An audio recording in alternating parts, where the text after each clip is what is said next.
Act 1. Chapter 1. The Polly from the East. A bald child with blackened feet ran through the desert soil, kicking dust into the air that billowed around her lonesome games, while the other kids played with each other across the way. She was on the outskirts, in the dying farmland of a slouching, dehydrated village, where people clung to their porches, moseyed through the sands, or gathered under shade and slurped water out of pots and pans. Storms dropped on the western horizon in a vast, unending curtain of thunderheads and rain. Lightning scattered throughout the foamy veil, brightening the dark skies with star-vane writing, shouting across the distance to its audience several seconds later. Each day that time shrank an unnoticeable amount, but the people felt it. The storms were growing closer, even here. A couple rows of thatched huts spread over the sand, capped by one nicer and larger than the rest on the western side, closest to the storming horizon, perhaps home to he who angered the clouds. Grass clumped all over the ground, its yellow blades stinking of decay but dry enough to smoke. Some did, too, passing cigars made of the stuff back and forth in the shade, coughing, shaking with chapped lips and red eyes. Smoldering footprints marked the soil as the people walked across, eating the scraps of plant life struggling to coexist with the relentless surface burners. There weren't many insects around either, nor worms eating tunnels in the underworld. There hadn't been much life in the soil for a long time. Rain hadn't come in years. Though someday that would change, as it always did. Fires often sprung up from the grass, started either by smokers carelessly tossing cherried butts, or by repressed firebugs trying to get a look-see at their darling. Whether bystanders stamped out the flames or made them bigger was contentious in the town, yet the result always meant spilled water with inevitable replacement. Lucky for them, they had someone to do just that. And the neighboring skies happened to dole out reservoirs at a time. For so long, the clouds had avoided the doused desert like it was cursed. Perhaps that was why the council cared for them even after the war. In livestock pens north of the village, where 36 dogs lived under the scrutinizing eyes of the hound hands, a wild fit of barking roared up just after breakfast, aimed at the eastern skies. Slobber slicked the fence, paws rattled the links. The pale blue sky glimmered as a misty white trail flew from over the mountains like a jet stream. It lingered for a moment in the air. A white capsule of what looked like gypsum or crystal jutted ahead of the linear cloud streak. The sun reflected off its shell as it flew. Then it slanted down toward the village. The object struck the field outside town where the black-footed child had been playing, splashing a dusty tidal wave over her head as she fell on her butt, narrowly missing the impact. Her eyes widened as the dust settled before her. The meteorite overshadowed her, its glass twinkling in the sun. Her mouth shrank into a tiny tunnel of terror. A dark, blurry shape warbled inside the glassy material like a caveman frozen in ice come back to life.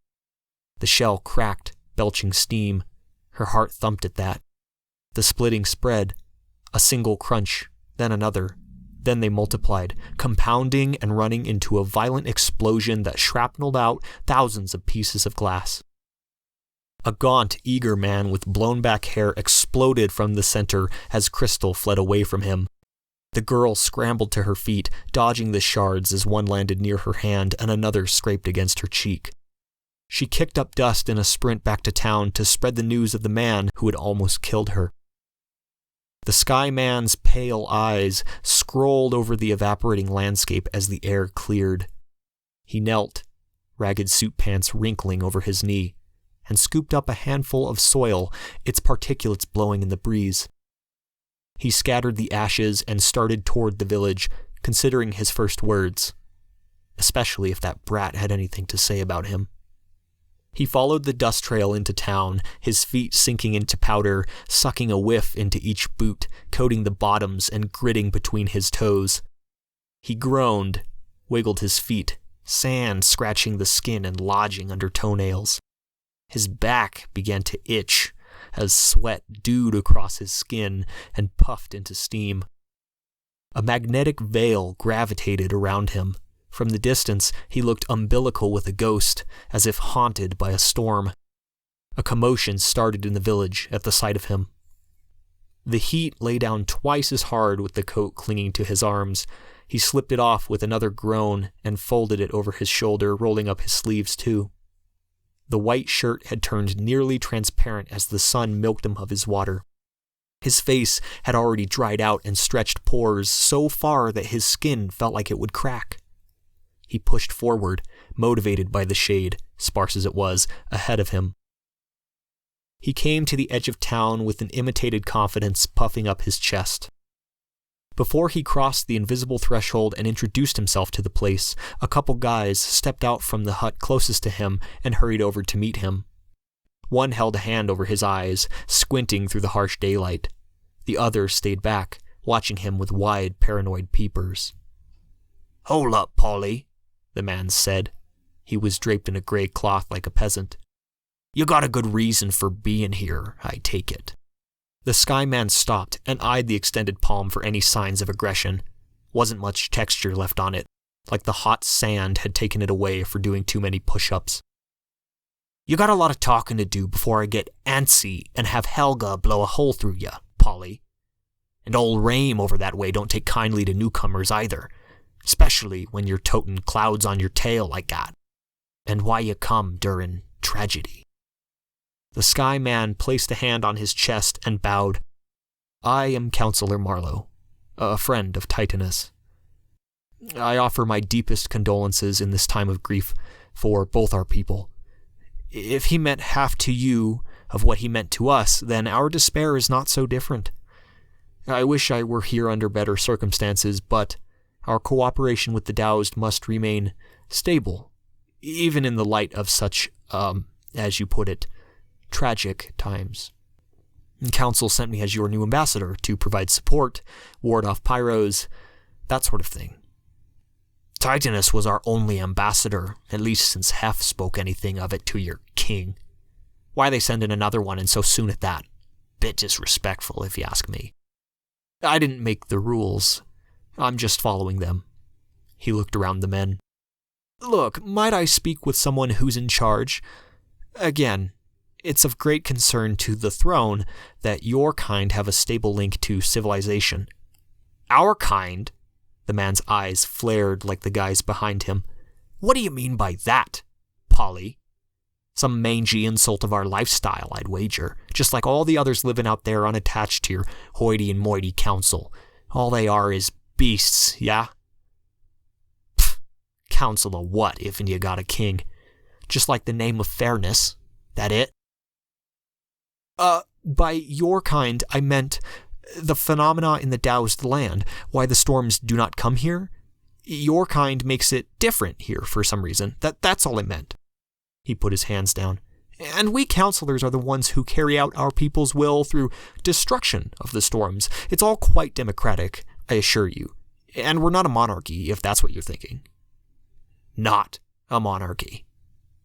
Bet that's why Hef left, you think?" he asked the man beside him. "So, you want us to take you to the Sherpa to discuss all matters related to politics, then?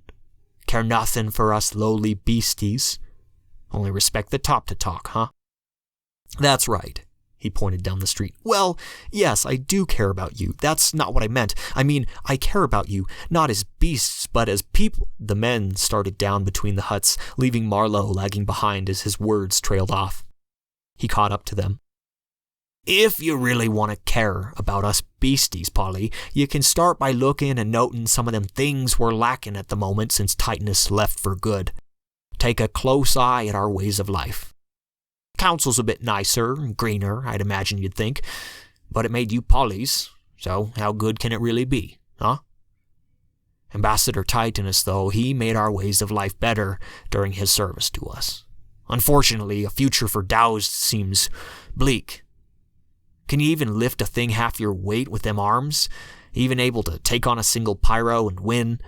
Or to even fight? Ugh, I hope there's a damn fine reason you're our Polly. May old Tidy rest in peace. Give his strength to you, by God." By God, said the other one. Marlowe kept his thoughts to himself as he followed the fellows through the village, past dry water buckets, meat scraps on the railings, and the dirty-faced children playing in the space out behind the huts.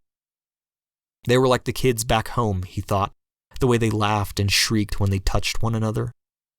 The black-footed child from before sat on a porch getting a spit bath from her mother, staring at Marlowe as he walked by.